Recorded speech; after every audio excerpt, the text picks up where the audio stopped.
Biliyoruz ki modern hayatımız enerjiyle var. Yani cep telefonumuzdan evdeki e, televizyonumuza kadar, buzdolabımıza kadar. Yani enerjisiz modern hayat mümkün değil. Tabii bu böyle olunca enerjideki meydana gelen bir eksiklik, bir kriz bu modern hayatımızı tepeden tırnağa, uçtan köke her noktadan etkilemekte. Bunun neticesinde zincirleme bir etkiyle birinci aşamada enerji krizi var. Bu ekonomik krizi getiriyor bu ikinci aşama. Bu ekonomideki resesyona yol açıyor. Ekonominin küçülmesine yol açıyor. Bu üçüncü bir aşama.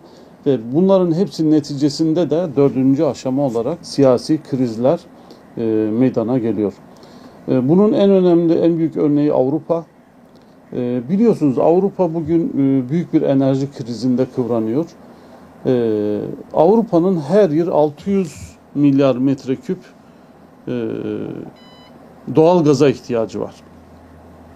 Bu en büyük sorunlarından bir tanesi bu Avrupa'nın.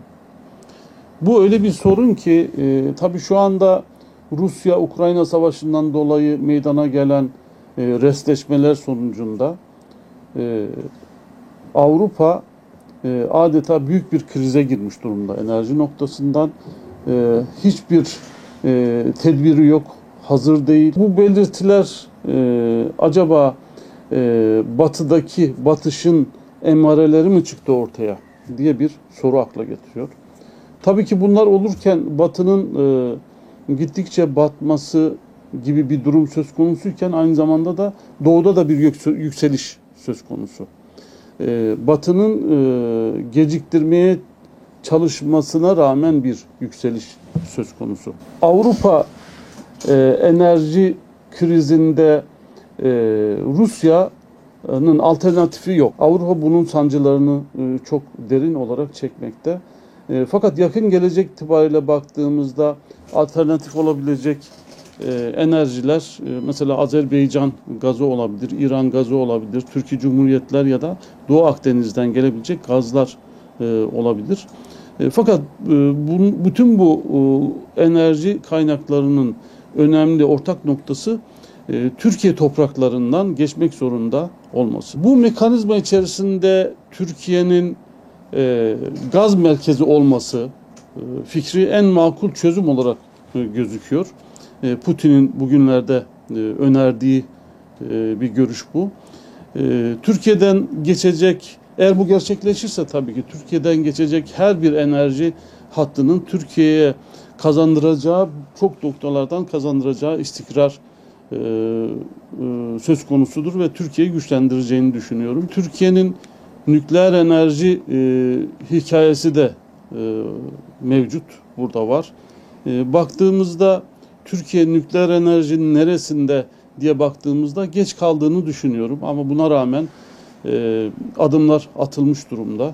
Bilindiği gibi Akkuyu, Mersin Akkuyu Nükleer Güç Santrali, Sinop'ta yapılması planlanan nükleer güç santralleri bu adımların öncü kısımları.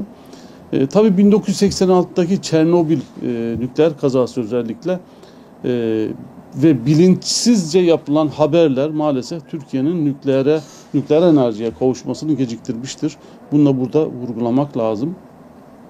Her şeye rağmen Türkiye ilk etapta enerjisinin %20'sini nükleer enerjiden elde etmeyi planlamakta.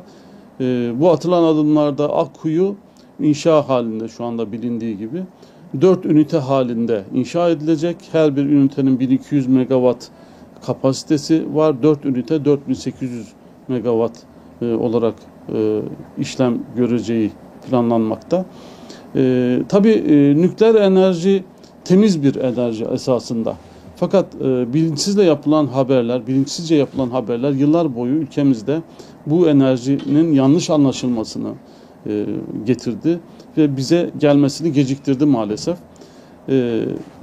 Aynı zamanda da en çok verimli olan enerji türlerinden bir tanesidir. Mesela 1 ton uranyumun tüketilmesinden işte kullanılarak elde edilen enerji 16 bin ton kömür, 80 bin varil petrolün ürettiği enerjiye eşit. Fransa bugün 58 tane nükleer güç santrali var. Elektriğinin %77'sini, %78'ini buradan karşılıyor. Peki nükleer enerji temiz bir enerji midir?